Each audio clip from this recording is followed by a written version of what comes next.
125 лет назад, в эти январские дни, родился мальчик с редким именем Исидор в семье зажиточного крестьянина-скотовода в Харбаласском наследии Верхневилюйского улуса.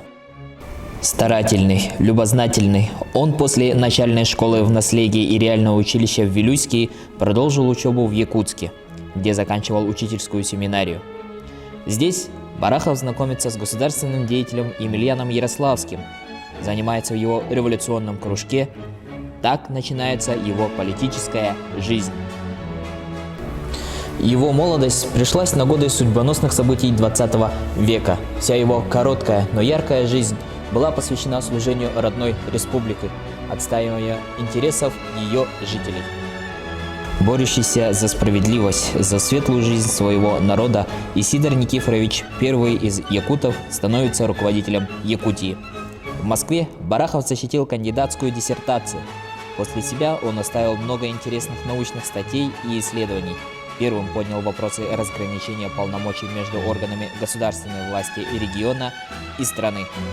Основное содержание национального вопроса, как и в других районах Федерации, он видел в устранении отставания якутского народа в хозяйственной деятельности, политике и культуре.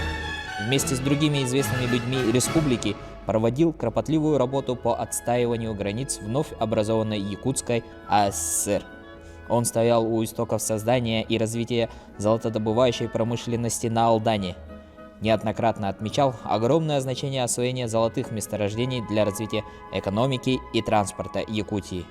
Уже тогда ставил вопросы о проектировании и строительстве железнодорожной ветки от Иркутска до Усть-Кута, дорог Большой Невер и Якутск-Охотск, продвигал проект Ленского пароходства. Великая заслуга Исидора Никифоровича в разработке письменности на якутском языке. В 1922 году в школах республики ввели обучение на якутском языке.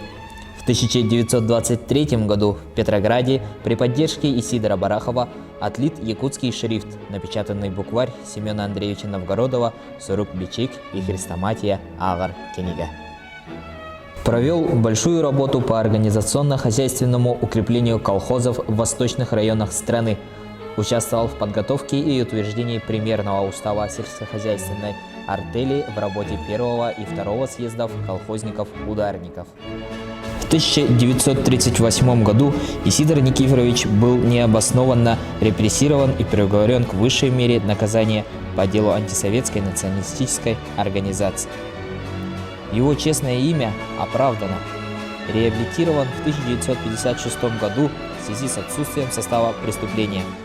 Потомки помнят и хранят память о выдающемся государственном деятеле. Личность Исидора Никифоровича, его деятельность является примером самоотверженной работы во благо нашей республики. Высказанные им идеи не теряют своей актуальности и сегодня.